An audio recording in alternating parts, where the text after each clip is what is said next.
A silent alien ship hovers above Earth, cloaked and watching. Its envoy sent not to talk, but to decide whether humanity should be erased without warning. But when she meets a calm, human man who knows exactly what her people have done before, he doesn't beg or threaten. He simply says, "If we burn, I just want you to know what you're burning." What begins as a quiet meeting becomes a dangerous choice, one that could save the planet or start a war across the stars. If you're new here, then please subscribe this channel and show thumbs up by liking the video. Now let's move to this wonderful story. The ship moves silently through the dark above Earth, hidden behind layers of reflection fields and cloaking technology that made it look like empty space to anyone below. Its smooth, gray body gave off no light, no signal, no presence. Inside, Envoy Senya Morin stood still before a wide observation window, her ash-colored robe draping around her like flowing mist. Her eyes, pale like frozen glass, stared at the blue and white planet turning slowly beneath them. Earth. The name felt small, but it echoed with tension. 3 cycles ago, a scout vessel had vanished near Earth's moon. Then came the signals. Radio. Bursts, energy surges, patterns not made by Zorel technology, and then the whispers from the intelligence rings. Humans might be building something faster than light. Impossible, some said. Dangerous, others warned. Senya had been sent not to ask, but to decide. If humanity was rising too quickly, the strike would come silent and absolute. She had seen it before. 5 species removed like dust from glass, gone without war, without warning. Her people believed in order, in balance, in control. But as she watched the clouds swirl over continents below, something inside her shifted. Not fear, not doubt, something quieter. Then the door behind her opened. Footsteps, soft, steady. She turned, expecting a soldier or translator drone. Instead, a human stepped into the room. He wore no armor, no symbols of rank. Just a long dark coat, simple boots, a scar across his jaw, and eyes that seemed far older than his face. He stopped a few steps away and gave a small nod. "Kenrick Vale," he said. His voice was calm like wind before a storm. She raised an eyebrow. "Envoy Senya Morin of the Zorel Alliance." He smiled, just slightly. "Welcome to Earth?" Or, "Close enough." She didn't return the smile. "You speak our tongue well," she said. "Most species struggle." He shrugged. "You learn fast when misunderstanding gets you killed." She studied his face. No fear, no twitch of nerves. Only calm. Too calm. "You knew who I was," she said. He nodded. "You don't send your highest envoy unless you're thinking about pressing a button." Blunt. Too honest. Most species danced around such truths, not humans. She narrowed her eyes. "You know what we do to threats." "I do," he said. There was no hatred in his tone, just something heavier, like someone who had already seen the end once. "And yet you came here, alone, unarmed." He turned his head and looked out the same window she had. "Because if we're going to disappear, I'd rather you understand us first." The words made her pause, not because they were clever, but because they were rare. Most species begged, some fought, others denied. But this one asked to be understood. She stepped closer, her mind still measuring him. "Your kind is violent," she said. "Your history is stained with war and fire." He nodded. "True. You pollute your world. You turn on each other. You break what you build." Again, he nodded. "Also true." Her voice was colder now. "Yet you do not defend yourselves." He smiled again, this time slower. "Not yet." Silence hung between them, deep and still. Then he asked softly, "How many species have you ended before they had a chance to show you who they really were?" She didn't answer. His voice was low but steady. "We're messy. We make mistakes. But we're trying. And sometimes That's enough. Senya looked at him longer now, not just as a judge, but as something more. Curious. She didn't understand why, but she found herself saying, "Show me then. Show me what humans are." Kenrick Vale nodded once, gladly. And with that, he turned toward the doorway, not waiting to see if she would follow. But she did. Not because of duty. Not yet. Something else had taken hold. A flicker of interest, a spark she couldn't name. The kind that, in the wrong place, could start a wildfire. The room was small and quiet, shaped like a circle, with walls made of dull metal and a ceiling just low enough to feel close. There were no glowing screens, no guards, no weapons, and no signs of fear. Only a simple table stood in the center, with two plain chairs placed on either side. Envoy Senya Morin stepped in slowly, her eyes scanning everything.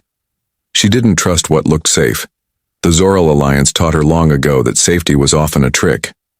Across the table, Kenrick Vale sat with his hands folded calmly, as if he were greeting an old friend instead of hosting a silent test. Two mugs of hot liquid sat between them, steam rising slowly from their rims. Senya tilted her head. "You offer me a drink?" she asked. Kenrick nodded. "It's a tradition, something warm when talking about cold things." She didn't sit. She scanned both mugs. No toxins, no machines, no hidden code. Still, she didn't drink. She remained standing for a moment longer, then finally lowered herself into the chair. Her robe whispered against the metal. Kenrick took a slow sip from his own mug, unfazed by her refusal. "We weren't sure you'd come in person," he said. "Some thought your kind would just send a warning shot." Senya didn't blink. "I considered it," she said. "But machines can't read silence, not the way people can." Kenrick's smile returned, small and steady. "Then we're already making progress." She studied him again. His posture was relaxed, but not loose. His eyes were soft, but underneath, something sharp waited. "You volunteered for this meeting," she said. "Why?" He leaned forward slightly. "Because humans learn fast, but we listen better when someone looks us in the eye." That answer caught her off guard. Among the Zoral, direct eye contact was a threat, a warning before violence. Yet here he was, meeting her gaze without fear. She looked away first. "Your kind," she said slowly. "Your kind is unpredictable. You act before you think. You speak before you plan." Kenrick didn't argue. "We're not perfect." "You spread chaos," she continued. "You wage war even among yourselves. You destroy what you touch." Again he nodded. "True." She narrowed her eyes. "Why not defend your world? You knew the Alliance might strike. Yet you built no shields." His voice was quiet. "Not all walls protect, some only isolate, and we still wanted a chance to speak." That answer stirred something in her. It wasn't logical. It wasn't safe. But it was something else, something she couldn't name. She looked down at the steam rising from the untouched mug, then back at him. "Show me," she said. "Show me who you are." Kenrick pressed a small button on the table. The lights dimmed and a holographic sphere rose in the air between them, made of flickering blue light. It didn't show weapons. It didn't show cities or battle maps. Instead, a small child appeared first, running barefoot through green grass, laughter echoing faintly. A dog chased behind, tail wagging, eyes bright. The child's face was full of light. Senya blinked. The image shifted. Now an old man sat in the cold, playing a strange stringed instrument on a crowded street. His hands shook, but the sound he made was full of feeling. People walked by, some stopping, some dropping coins, some just listening. The next image was fire. A building in flames. People screamed. Smoke covered everything. But through it, a figure broke the wall with an axe. A young firefighter. Not escaping, but going deeper inside. He emerged moments later with a dog in his arms, still alive. Cheers followed. Tears fell. Senya didn't speak. The projection kept changing. Strangers helping strangers. A woman fixing. A broken machine in a quiet alley. A man sharing his last meal with a stranger in a storm. A group of people holding signs in the rain, demanding justice not for themselves, but for others. We fight, Kenrick said softly. Sometimes even with each other. But we also protect. We also care. We also love. She didn't answer, but her breath slowed. Her training told her to resist emotion, to remain distant. But something about these images made the walls inside her shake. Not collapse, just tremble. You think this will stop the alliance? She asked. Kenrick shook his head. No, I doubt it will. But maybe it will stop you. She turned to him. What do you mean? You're the envoy, he said. They trust your judgment. Maybe not your heart, but your eyes. Your voice. Silence filled the room again. It was no longer cold. It was no longer tense.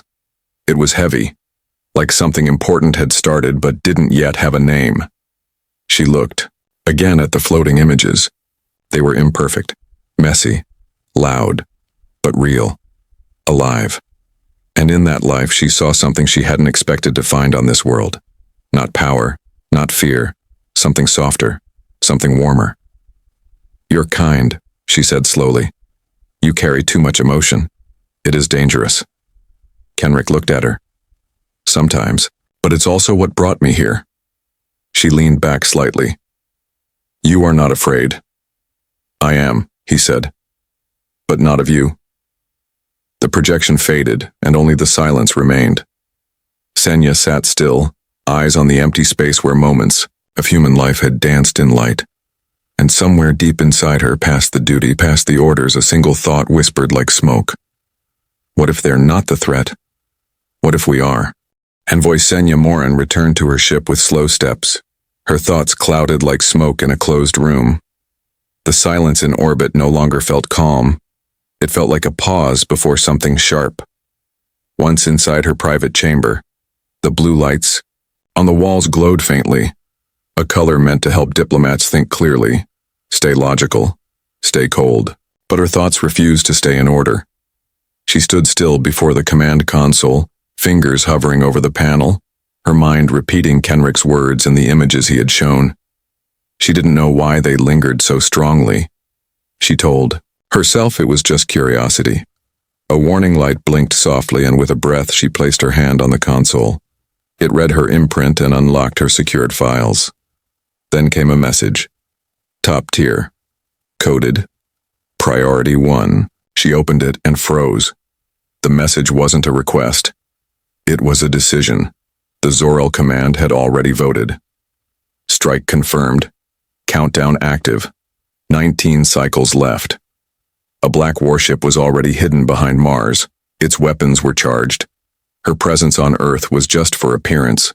She wasn't here to judge. She was here to keep things quiet while the blade fell. The coldness she had been trained to carry settled into her chest, but beneath it, something else stirred. She tapped deeper into the console and pulled up intelligence, files connected to Earth. One file sat under a restricted seal, shadow clearance.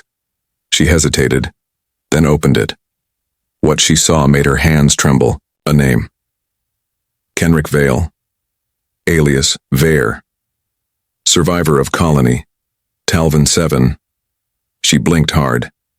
Talvin 7 was one of the illegal colonies the Zor-El Alliance had destroyed 13 years ago. Her mission had been part of that operation. It was quiet. Final. They believed all life had been erased. But one child escaped.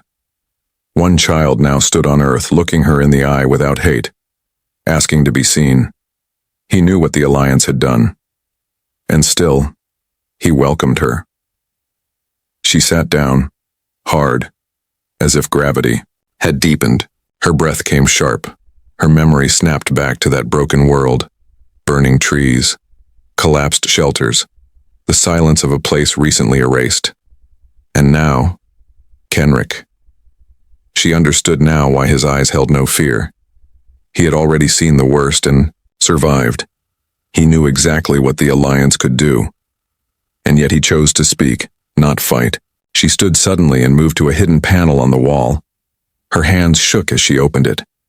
A red light pulsed from within. This was the emergency override, only used when conditions changed dramatically.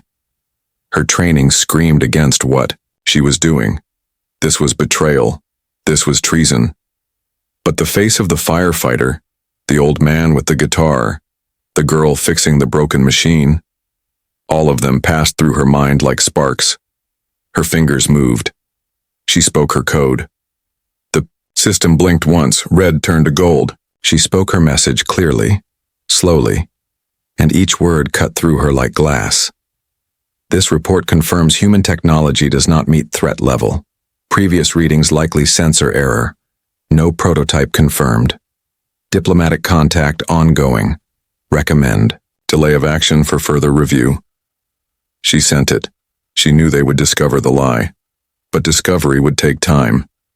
And time, even a little, was a gift. 3 cycles. Maybe 4. Not enough to save the planet, but enough for the planet to choose how to stand. As the signal left the ship, a final encrypted message arrived. Odd code. Different seal. She almost ignored it, then saw the mark. Internal, Shadow Archive.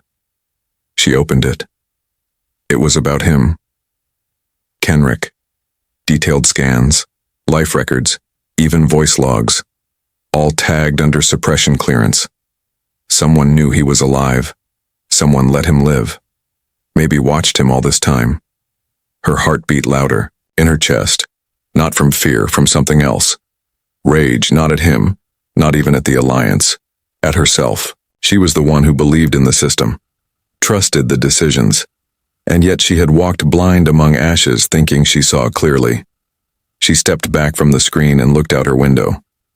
Earth turned slowly, still blue, still breathing. For the first time, she didn't see a weak world rising too fast. She saw something stubborn, something full of noise and hope, something alive. And alive things deserved the right to choose their future. She whispered a single word. Not Zarel, not coded, just a soft human word she had learned hours ago. Enough. Envoy Senya Morin stood in the heart of her ship, facing the command deck where every line was smooth, every sound perfectly measured, and every system under control.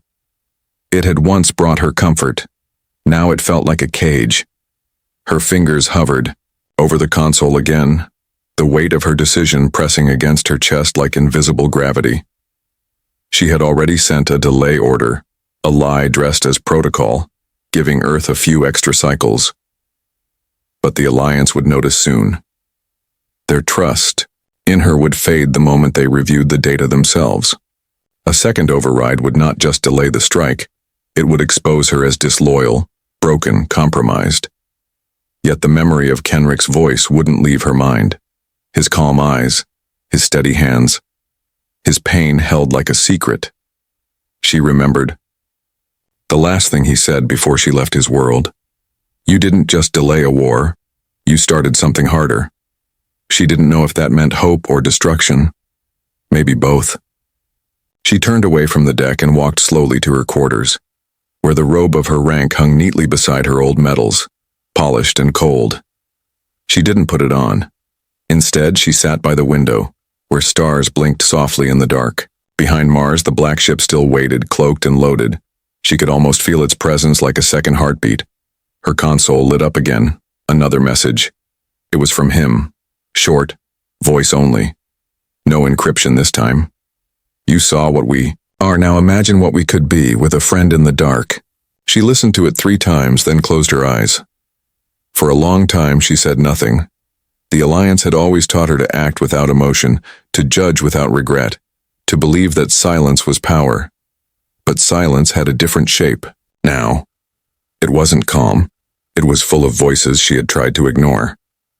She walked back to the command interface and entered a private sequence, one meant only for the highest emergencies. Lights on the deck shifted from blue to red, then to silver. She spoke clearly, each word an open rebellion. Operation Suppressor, hold, diplomatic chain incomplete, threat status re-evaluation in progress, do not fire. She watched the ID command bounce across hidden relays, pulse toward the warship, then vanish.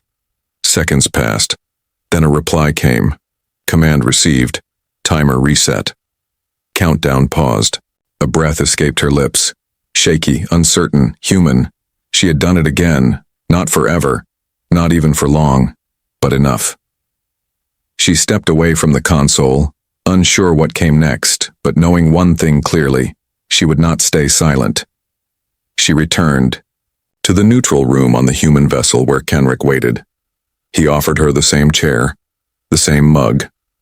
This time she took it. The drink was bitter and strange, but she didn't flinch. They sat in silence. No speeches, no formality. Finally she asked, "Why didn't you tell me who you were?" He looked at her, not angry, just tired. "Because I didn't want you to see a survivor. I wanted you to see a choice." She nodded slowly. Then he said something that broke through her walls. "We've lived under skies about to fall, and sometimes the only thing that kept us standing was each other." His voice was soft, but inside it was steel. She remembered another world, a ruined world, a child she had once carried through storms. She had forgotten that moment until now. But maybe her soul had remembered. Maybe it had been waiting for this. She looked at him across the table and whispered, "Your people hide, fire in their bones. It's reckless." He nodded. "We know, but it's also warm." Outside, Earth turned quietly beneath the stars, unaware of how close it had come to ending, unaware of the envoy who chose to rebel. And though the galaxy would one day question her, maybe even erase her, she had done something the Alliance feared most. She had listened. She had believed. And now, in the silence of her ship, in the stillness after the storm, she was no longer a voice of judgment. She was something else, entirely. She was the beginning of a new story, and that terrified the stars.